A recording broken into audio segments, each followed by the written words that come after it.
एक बार की बात है, एक गांव में धनी उद्योगपति रहा करता था। वह लोगों की बहुत मदद करता था।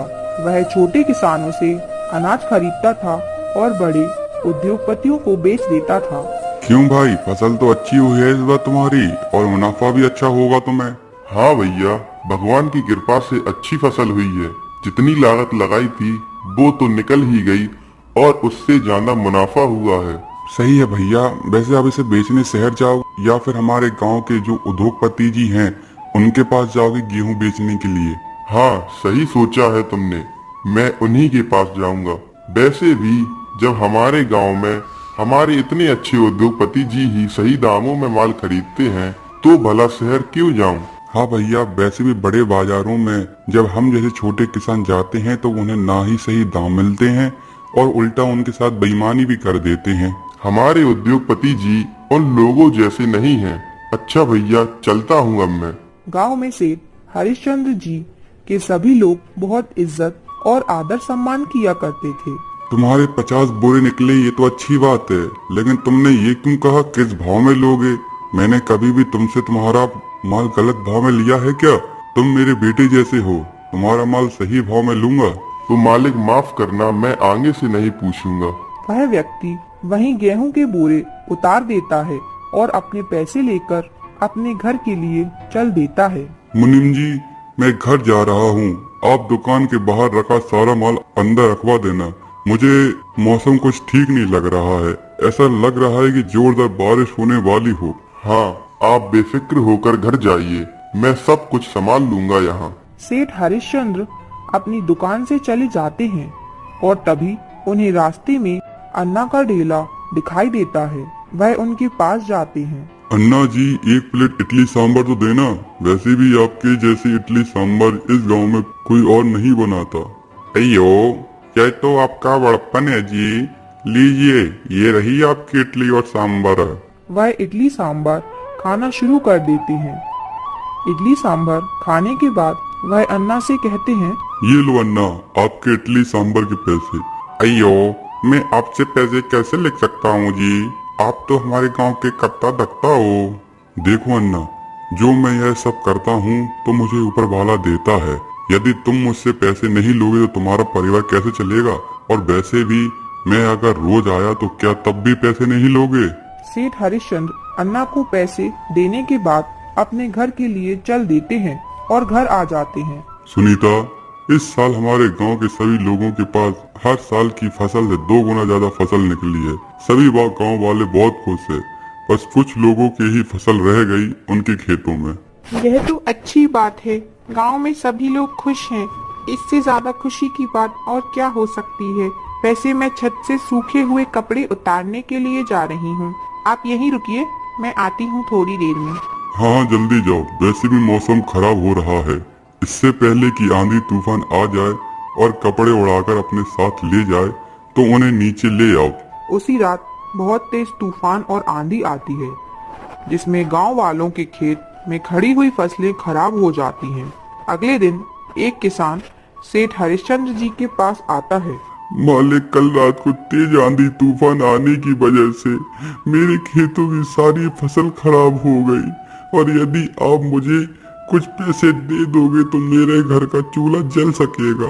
हाँ रामदीन, मैं बिल्कुल पैसे दूंगा तुम्हें। और वैसे भी ऊपर वाले ने जब मुझे इतना कुछ दिया है तो क्या मेरा इतना भी फर्ज नहीं है कि मैं तुम लोगों की मदद भी न कर सकूं? मुनीम जी, रामदीन जी को 500 रुपए दे दीजिए और इसे दान खाते में लिख देना। मालिक की बात सुनकर वह रामदीन को 500 रुपए दे देता है। पैसे लेने के बाद रामदीन वहाँ से चला जाता है और सेठ हरिश्चंद्र जी भी अपने घर आ जाते हैं। सुनीता, गांव के लोगों को कल आई तेज आंधी तूफान की वजह से बहुत ही ज्यादा नुकसान हो गया है, जिसकी वजह से लोगों को बहुत परेशानी हो रही है। हाँ जी, ये तो आप सही ही कह रहे हो, लेकिन हम सभी लोग प्रकृति के आगे बेबस हैं। हम लोग कुछ भी नहीं कर सकते हैं।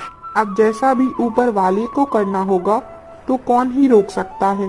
हाँ, यह बात तो सही है, लेकिन हम लोग गरीब लोगों के लिए खाना पीना और उनकी जरूरतों की चीजों को देकर उनकी थोड़ी तो मदद कर ही सकते हैं ना। अरे वाह, यह तो अच्छा सुझाव। हम लोग ऐसा ही करते हैं सभी लोगों के लिए। एक काम कीजिए, ऐलान करने वाले से कहकर गांव में ऐलान करवा दीजिए इस बात का। अगले ही दिन गांव में ऐलान करवाया जाता है। सुनो सुनो सुनो सुनो गांव वालों, ध्यान से सुनो। कल जमींदार सेठ हरिश्चंद्र जी के यहाँ अन्न दान और अन्य चीजों का दान किया जाएगा, तो सभी गांव वाले उनके यहाँ जरूर जाएं। अगले दिन सभी लोग उनके यहाँ जाते हैं और वहाँ पेट भरकर भोजन करते हैं और कतार में लगकर अन्य चीजों को भी लेते हैं। हमारे जमींदार साहब कितने ज्यादा दयावान है। हम लोगों की फसल खराब हो गई, उस वजह से उन्होंने हम लोगों के लिए इन सब चीजों का आयोजन किया। हाँ भैया, सही कहा। यदि हमारे जमींदार जी ना होते तो हमें तो भूखा ही रहना पड़ता, लेकिन ऊपर वाले का शुक्र है कि हमारे सेठ हरिश्चंद्र जी के होते हुए ऐसा कुछ नहीं हुआ। और वैसे भी आजकल के बेईमान जमाने में भला कौन किसकी मदद करता है। वह लोग इसी तरह जमींदार के बारे में बातें करते हैं और अगले दिन मुनीम जी सेठ हरिश्चंद्र जी के यहाँ आते हैं। मालिक, गांव में सभी लोग आपके लिए दुआएं और तारीफ कर रहे हैं। आप गांव के लोगों के लिए इतना कुछ करते हैं, सच में आप बहुत महान हैं। वरना आज के समय में कोई भी व्यक्ति इतना नहीं सोचता है। मुनीम जी, आज के समय में लोग एक दूसरे के काम आने चाहिए, तभी जाकर यह दुनिया चल सकती है, वरना इस दुनिया में सभी को बेईमानी ही करना है। रात हो जाती है। सेठ हरिश्चंद्र जी अपने कमरे में आराम करते हैं। तभी उन्हें एक सपना आया, जिसमें उन्होंने देखा कि कहीं से उनको पैसों से भरा एक बैग मिला, जिसमें इतने पैसे थे कि उनकी 2 पीढ़ी बिना कमाए भी खा सकती थी। उतना पैसा देखकर लाला जी जैसे हाथ लगाएं पैसे धुतकार दिए। उसने कहा, जमींदार जी, यह ठीक नहीं है। तुम बिना सोचे समझे मुझे हाथ लगा रहे हो। कम से कम यह तो जान लेते कि मैं आया कहाँ से हूँ, मेहनत का हूँ या बेईमानी का। तुम्हारे लिए शुभ होगा या अशुभ, कहीं ऐसा ना हो कि तू मुझे अपने पास रखकर जिंदगी भर पछताए। पैसा तो पैसा होता है, मेहनत का हो या बेईमानी का, इससे क्या फर्क पड़ता है। तू कैसा पैसा है, मुझे इससे क्या लेना देना। पैसे ने सेठ हरिश्चंद्र जी को समझाया। तो आ गया ना मेरे लपेटे में।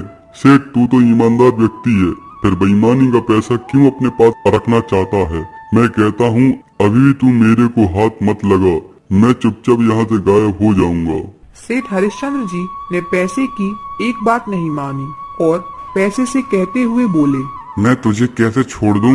घर आई लक्ष्मी को कौन भला भगाता है। देख, तुझे पाकर मैं और मेरे बच्चे आराम से जिंदगी बता लेंगे। इसका उल्टा भी तो हो सकता है, शायद तू अच्छी तरह से समझा नहीं सेठ। देख, दुनिया में कितनी अशांति है, लोग सिर्फ मेरे पीछे पागल है। मुझे पा तो लेते हैं किंतु कभी खुद उपयोग नहीं कर पाते हैं, ऊपर से उनके शौक बदल जाते हैं। इसलिए तू जैसा है वैसा ठीक है, किसी के बहकावे में मत आना सेठ। तेरे परीक्षा की घड़ी भी नजदीक आ रही है। सेठ भी कहाँ चुप रहने वाला था। इतना सारा पैसा देखकर वह खुशी से उछल रहा था। उसने कहा, मैं किसी परीक्षा में फेल नहीं हो सकता, तुझे पाकर तो मैं और अमीर हो जाऊंगा, इसलिए तू अपनी बकवास बंद रख। यह तेरा भ्रम है सेठ। हाँ, तू अमीर तो हो सकता है, किंतु कितने दिन के लिए। मैं एक बेईमान से कमाया पैसा हूँ। देख, तुझे अभी से चेतावनी कर रहा हूँ, ऐसे पैसों से तू दूर रहना, वरना तू कहीं का नहीं रहेगा। लाला जी पैसे की बात नहीं माने, उसे उठाकर अपनी अलमारी में रख लिए और खुशी से उछल पड़े। तब तक उनका सपना टूट गया। उनकी नींद खुल चुकी थी। देखा तो वो अपने बिस्तर पर पड़े हुए हैं। पैसा का कुछ अता पता ही नहीं चल रहा था। कैसा अजीब सपना था, सोचकर रह गए। वह अगले दिन मुनीम जी के पास गए। मुनीम जी, मैंने कल रात को बहुत अजीब सपना देखा। वैसे मैं कुछ दिनों के लिए तीर्थ यात्रा के लिए जाना चाहता हूँ, तो आप देख लेना कामकाज यहाँ का। हाँ मालिक, आप बेफिक्र होकर जाइए। आपकी गैर मौजूदगी में मैं व्यापार को अच्छे से संभाल लूंगा, और जब आप वापस आएंगे तो मैं व्यापार से संबंधित आपको सारी जानकारी दे दूंगा। इतना कहकर वह तीर्थ यात्रा पर निकल पड़ते हैं और वह अपने साथी से कहते हैं, सुनो, यहाँ सबसे प्रसिद्ध तीर्थ स्थल कहाँ है? मालिक, यहाँ से 30 मील की दूरी के बाद एक पुराना शिव मंदिर है। वह बहुत दूर दूर तक बहुत प्रसिद्ध है, और वहाँ एक पुजारी जी भी हैं। वह लोगों को देखकर उनका भविष्य बता देते हैं। यदि आप कहें तो मैं आपको वहां ले चलूंगा। अच्छा ऐसी बात है क्या? तो ठीक है, वही मंदिर ले चलो, मैं भी अपना भविष्य देखना चाहता हूँ। इतनी बात सुनकर वह सेठ हरिश्चंद्र जी को लेकर उस मंदिर के लिए चल देते हैं। लंबे समय के सफर के बाद वह उसी मंदिर में पहुंच जाते हैं और वहां वह चमत्कारी शिवलिंग का दर्शन करते हैं। तत्पश्चात वह उन्हीं बाबा से मिलते हैं। बाबा जी, मेरा आपके लिए कोटि कोटि प्रणाम। मैंने सुना है कि आप चमत्कारी बाबा हो, आप लोगों को देखकर उनका भविष्य बता देते हो। कृपया मुझे भी मेरा भविष्य बता दीजिए। बाबा थोड़ी देर सेठ हरिश्चंद्र जी को ध्यान से देखते हैं और उसके बाद उनसे कहते हैं, पुत्र, तुम एक दानी इंसान हो, तुम लोगों के कष्ट और मजबूरी को समझते हो, लेकिन एक दिन तुम। हाँ बाबा, आगे बोलिए, आप क्या कह रहे थे? लेकिन एक दिन के आगे? बेटा, तुम्हारे जिंदगी में एक बहुत बड़ा मोड़ आएगा जिसमें तुम अपना सब कुछ खो बैठोगे। जो सब भी तुम्हारे पास है वो तुमसे सब कुछ छिन जाएगा। बाबा की बात सुनकर सेठ हरिश्चंद्र जी उदास हो जाते हैं और बाबा से बिना कुछ बोले ही अपने घर के लिए चल देते हैं। रास्ते में वह उदास बैठे होते हैं। सेठ हरिश्चंद्र जी को उदास देखते हुए उनका साथी पूछता है, क्या हुआ मालिक, आप इतने ज्यादा उदास क्यों हो? कोई समस्या है क्या? आप चाहें तो आप मुझे यह बात साझा कर सकते हैं, फिर आपकी वह समस्या कम हो जाएगी। सारथी मैं जब अपना भविष्य पूछने गया था तब उन्होंने कहा कि मैं बहुत ही जल्द बर्बाद हो जाऊंगा, मेरा सब कुछ खत्म हो जाएगा। ये आप कैसी बात कर रहे हो मालिक? भला आपके साथ ऐसा क्यों ही होगा? आप तो हम गांव वालों के लिए कितना कुछ करते हो, पक्का वह बाबा ही झूठ बोल रहे होंगे। वह लोग यही सारी बातें करते हुए अपने घर के लिए जा रहे थे।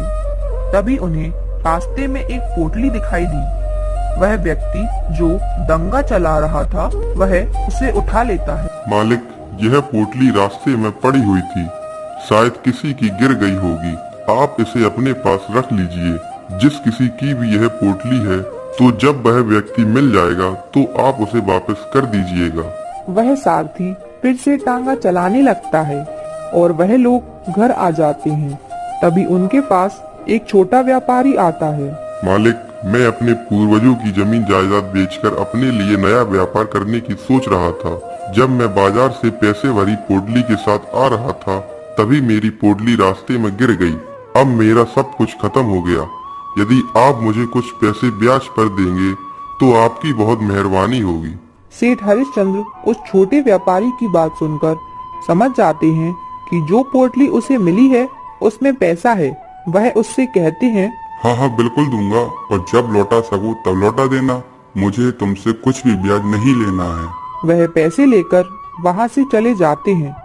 उसी रात उनको फिर सपना आया। अलमारी में रखा पैसा उनसे कह रहा था, सेठ, यह तूने क्या किया? एक मेहनती व्यक्ति का पैसा बेईमानी तरीके से अपने पास रख लिया, जिसका परिणाम भयंकर होगा। पैसे ने सेठ को समय दिया कि कल ईमानदारी से जिसका पैसा है वापस कर दे, वरना परिणाम भुगतने के लिए तैयार रहे। आज फिर से सेठ ने कोई बात नहीं मानी। वह तो पैसे पाकर मग्न थे, बस अपने शौक पूरे करने में लगे थे, तो अब हर समय बेईमानी की ही बातें सोचते, जिससे आस पड़ोस में उनको वह सम्मान मिलना भी बंद हो गया। सेठ हरिश्चंद्र जी को इससे फर्क पड़ा ही कब था। वह तो बेईमानी के ही पैसे कमाते थे, लेकिन कहते हैं ना कि वह बेईमानी से कमाया हुआ पैसा कब तक पूजता। वक्त एक दिन जरूर बदलता है। एक दिन उनके सामने उनकी गोदाम में आग लग गई। पूरा अनाज जलकर राख हो गया।